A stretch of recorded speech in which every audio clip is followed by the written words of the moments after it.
예수님께서는 이 결혼에 대해서 둘이 이제 한 몸이기에 짝지어 주신 것을 사람이 나누지 못한다라고 말씀하셨습니다. 그래서 마가복음 10장에서도 누구든지 아내를 버리고 다른 곳에 다른 사람에게 장가드는 자는 본처에게 간음을 행함이고, 또한 아내가 남편을 버리고 다른 데로 시집을 가면은 간음을 행한 것이다. 이렇게 말씀을 하셨습니다. 그러니까 즉 부부가 온전한 가정을 이루는 것은 하나님의 뜻이라는 것이죠. 따라서 결혼한 사람은 자신의 우물인 이 샘물인 배우자만 사랑하면서, 한 배우자만 사랑하면서 만족해야 하는 것입니다. 15절에 너는 내 우물에서 물을 마시며 내 샘에서 흐르는 물을 마시라. 어찌하여 너의 샘물을 집 밖으로 넘치게 하며 너의 도랑물을 거리로 흘러가게 하겠느냐. 그 물이 내게만 있게 하고 타인과 더불어 그것을 나누지를 말라. 너의 샘으로 복되게 하라. 내가 젊어서 취한 아내를 즐거워하라. 이 배우자를 샘물로 비유를 하시죠. 하나님께서 허락하신 샘물은 각자에게 하나입니다. 딱 하나입니다. 그러니까 그 이상은 탐심이고 죄인 것입니다. 그러니까 하나님의 창조 질서를 어지럽히는 악행이다라고 하신 것입니다. 뿐만 아니라 더 나아가 하나님 외에 다른 우상을 섬기는 것 역시 영적 음행인 것입니다. 성경은 이 일을 결혼을 비유로 당신의 피조물이 다른 우상을 찾는 것을 간음이라고 규정을 했습니다. 그렇기 때문에 우린 육적으로나 영적으로나 간음을 해서는 안 되는 것이죠.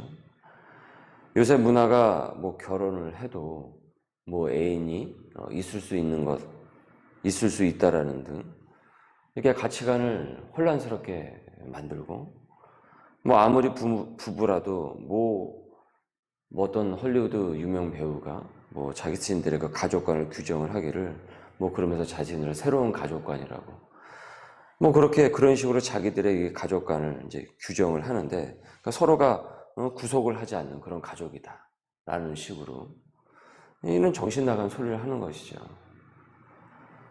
그것은 멋이 아니라 파괴고 멸망의 지름길과 전혀 다름이 없습니다. 하나님의 진노를 사는 행위입니다. 그리고 이런 결혼의 구속을 피하고자 이 동거라는 또 세상의 흐름의 그 유행에 얽혀서 그와 같은 식으로 서로를 구속하지 않는 그것 또한 하나님께서 전혀 허락하시지 않은 문화인 것입니다.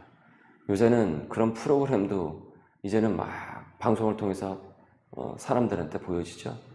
그러니까 여러분, 이제 우리는 이런 시대를 살고 있는 것입니다. 여러분, 조금 더 나가면 어떤 시대가 될까요? 여기서 이 문화가 어떤 식으로 발전이 돼요? 문화는 항상 그 위를 계속 바라보면서 더 그 경계를 허물어 갑니다. 그래서 사람들로 하여금 전혀 그것을 보고 그 거부감이 들지 않도록 어느 순간. 그래서 우리도 사실은 많은 부분에 있어서 혼탁한 세계관에 우리도 영향을 많이 받은 거예요. 교인이라고 할지라도. 예전에는 그건 아닌 것 아닌가? 라고 하는데 어느 순간 보면 그럴 수도 있는 것 아닌가? 이렇게 그 경계가 점점 허물어지고 있다는 거죠. 오늘 말씀에서 질문입니다. 혹 우리가 이 말씀을 보면서 내가 끊어야 할 어떤 영적인 것들, 그리고 육적인 음행은 무엇입니까? 우리가 그것을 어떻게 해야 끊을 수가 있겠습니까? 뼈 중에 뼈, 주신 짝인 배우자는 이 하나님이 짝지어 주셨기 때문에 그 자체로 복된 것입니다. 그러니까 물론 살다가 티격태격 또 싸울 때도 있고 그렇기도 하지만 한 배를 탄 이 동역자라는 사실은 여러분 변하는 것은 전혀 아닙니다. 그렇기 때문에 싸울지라도 그 분노를 하루를 넘기지 말라라고 말씀을 하셨던 것처럼 서로 협력을 하고 가정을 하나님의 나라로 일구어 가는 것은 반드시 그렇게 지켜야 할 이유가 우리에게 있는 것입니다. 이는 여러분 하나님의 뜻입니다. 그러니까 멀리서 그렇게 하나님의 뜻을 찾지 마십시오. 가까이 이미 하나님의 뜻이 너무도 확고한 영역은 이미 많이 있습니다. 그렇기 때문에 한 배를 탄 동역자이기에 배우자 외에 다른 사람에게 마음과 몸을 주는 그 일은 부부 관계뿐만이 아니라 하나님과의 그 관계를 깨트리는 죄입니다. 하나님께서는 좌시하시지 않습니다. 이런 것에 대해서. 세상의 문화가 몇십 번을 뒤집어줘도 여러분 하나님의 뜻은 바뀌지 않습니다. 하나님의 뜻은 트렌드하고 전혀 관련이 없습니다. 유행하고는 전혀 관련이 없습니다. 우리의 의식세계의 바뀜과 하나님의 뜻은 전혀 관련이 없습니다. 왜냐하면 진리는 유행을 타지 않거든요. 이미 하나님의 뜻이 이미 확고하게 섰거든요. 그것이 바로 질서거든요. 그러니까 무질서가 트렌드에 따라서 질서로 바뀌는 것이 전혀 아니라고요. 주의 명령에 따라 아내는 남편에게, 그리고 아내는 남편에게 순종을 하고, 그리고 남편은 그리스도께서 교회를 사랑하듯 아내를 사랑하는 것이 하나님께서 세워주신 그 가정의 질서인 것이고, 그 가정을 통해서 하나님께서는 구원의 열매를 맺게 하십니다. 우리가 전에 이 가정에 대해서 5월에 가정에 대해서 말씀을 한 달 가까이 주일날 살펴보지 않았습니까? 우리가 충분히 그 가정을 우리가 어떻게 일구어 가야 되는지 하나님께서 우리에게 깨달음을 주시는 것이 많이 있었죠. 이 쉐마의 말씀도 우리에게 주셨고, 그래서 결혼을 거룩한 연합이다라고 하는 것이죠. 19절에 그는 사랑스러운 안사슴 같고 아름다운 암노루 같으니 너는 그의 품을 항상 족하게 여기며 그의 사랑을 항상 연모하라. 내 아들아 어찌하여 음녀를 연모하겠으며 어찌하여 이방 계집의 가슴을 안겠는가. 하나님께서는요 머리카락까지 다 세신다고 하셨습니다. 그러니까 모든 것을 다 지켜보고 계시는 것이죠. 나의 앉고 일어섬을 다 알고 계시며 나의 억울함, 고난, 고통, 의를 위하여 핍박받는 것 등을 우리 하나님께서는 다 아십니다. 이 말인즉슨 내가 무슨 행악을 저질러도 어느 누구도 모르게 그 행악함을 은밀한 것을 저지른다고 할지라도 하나님께서는 그것 또한 다 아신다라는 의미가 되는 것이겠죠. 21절 대저 사람의 길은 여호와의 눈앞에 있나니 사람의 길은 여호와의 눈앞에 있나니 그가 그 사람의 모든 길을 평탄하게 하시느니라. 악인은 자기의 악에 걸리며 그 죄의 줄에 매이나니 그는 훈계를 받지 아니함으로 말미암아 죽겠고 심히 미련함으로 말미암아 혼미하게 되느니라. 우리가 사람이 보지 않을 때는 은밀히 내가 하고 싶은 것을 저지를 수 있지만 하나님의 눈을 벗어날 수는 없는 것입니다. 모든 것을 살피고 아시기에 내 모든 행위를 그것이 선이든 악이든 하나님께서는 다 알고 계십니다. 모든 것을 다 알고 계신다. 그렇기 때문에 하나님 앞에서는 억울한 인생은 없는 것입니다. 왜요? 하나님께서 그 모든 것을 다 알고 계시고 공의로 공정하게 판단하시기 때문이죠. 한 형제가 미국에서 자라고 어렸을 때부터 교회를 다니기는 했지만 십자가는 없이 기복신앙만 있는 그는 하나님의 은혜로 가정을 꾸렸지만은 이내 다른 여자와 음란의 죄를 지게 됩니다.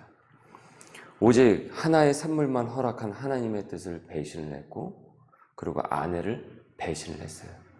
그래서 가정을 파괴한 그 주요 죄를 짓게 되었습니다. 이어 분노한 아내와 이제 이혼을 할 수밖에 없게 되었고, 그 가정은 파괴가 돼요. 그때는 그렇게 그것이 큰 죄라고 생각하지 않았어요.